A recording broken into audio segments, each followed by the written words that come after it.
Welcome to Cinepic. She tried to leave. It only made things worse. Ambar, who is an undocumented immigrant, relocates from Mexico to Cleveland, Ohio, following her mother's death. She sustains herself through an off-the-books job and her savings. Looking for a place to stay, she comes across a rundown boarding house managed by Red, who requests payment for the first month's rent in advance. Following her move-in, strange events begin to unfold both within and outside the boarding house. One evening, she sees a man repeatedly banging his head against a door, which turns out to be Red's brother, Becker, who suffers from mental health issues. Certain rooms in the house contain unusual artifacts, including depictions of ritualistic acts. Amber starts seeing ghostly visions on the property.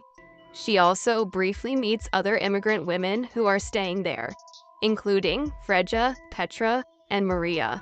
In Red's absence, Amber takes the opportunity to explore the forbidden study area, restricted to boarders. There, she uncovers a collection of artifacts, tapes, and files collected in Mexico by Red and Becker's parents, Professor Arthur Wells and his wife Mary. These resources go into great detail about Mesoamerican rituals, including those that involve human sacrifices, and prominently feature the stone box that Amber sees in her dreams. Looking for better job opportunities, Amber entrusts a co-worker with her remaining savings to get a forged ID declaring her as a U.S. citizen.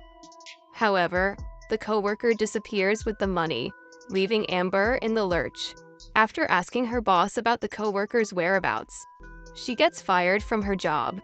When Amber returns home, he hears screams coming from the shower drain and sees Freja briefly. Concerned, Amber asks about Freja's whereabouts, only to be informed by Red that she had left several days earlier. Amber's room becomes the epicenter of unexplainable paranormal activity, with unseen entities making desperate requests for help. Amber, terrified, reaches out to Beto, an unfamiliar family friend, seeking refuge, but her request is denied. With no resources left and unable to find Red, Amber chooses to leave the unsettling house. Amber calls Red on the phone and requests a meeting at a diner to retrieve her security deposit. When Red arrives, he claims that he does not have the cash on hand. Red persuades Ambar to accompany him back to the house, promising to return her money. Returning to her room, Red tells Ambar about his disturbing family history, describing his father as mentally unstable, collecting strange items, and eventually killing Red's mother. Red expresses his desire to help Amber, but insists that his brother Becker needs her presence. Becker enters the room and begins making ritualistic gestures, applying a substance to Ambar's face and forcing her to drink liquid. The brothers then confine Ambar to her room, warning her that any attempt to escape would result in more severe consequences. A while later, the two Romanian women who have taken up residence in the boarding house knock on Ambar's door.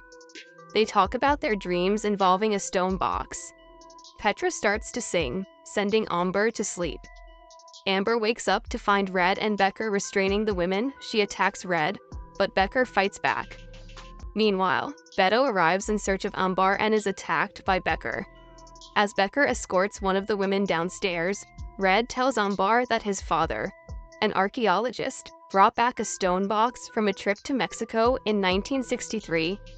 Red admits that his parents, including his mother Mary, were involved in trapping and murdering women.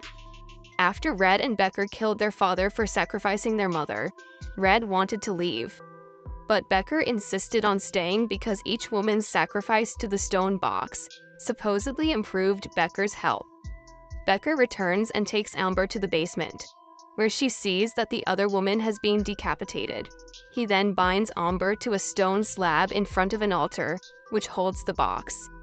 After opening the box, Becker leaves the room, leaving Amber in distress. She continues to cry, and Beto rushes into the room, freeing her from her restraints. While trying to escape from the basement, Amber gets caught up in a vision of her mother on her deathbed. Simultaneously, a large moth-like creature emerges from the box and takes Amber's head in its grasp. Within the dream, Amber's mother begs her to stay, and she starts to choke her.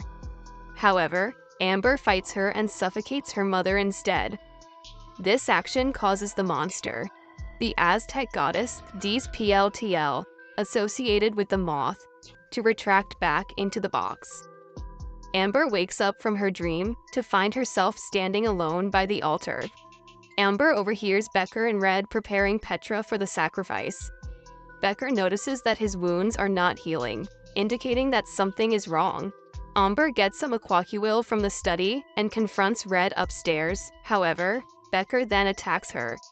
Despite Petra's attempts to intervene, she is thrown off the balcony and killed. As Becker begins to strangle Amber, she manages to slice his carotid artery with an obsidian blade, eventually crushing his head with it. She then hears Red, wounded but alive, moving around in the next room. Amber brings him downstairs, secures him to the stone table, and watches the monster devour his head.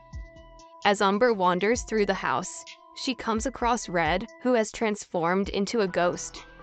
Just as she is about to leave the place, her previously injured ankle, which Becker broke, miraculously heals as a result of sacrificing Red to the monster.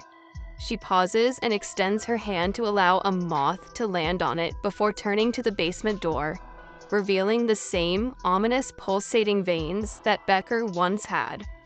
Thanks for watching. To catch all the latest from us, subscribe and hit the bell icon to get notified as soon as a new video drops.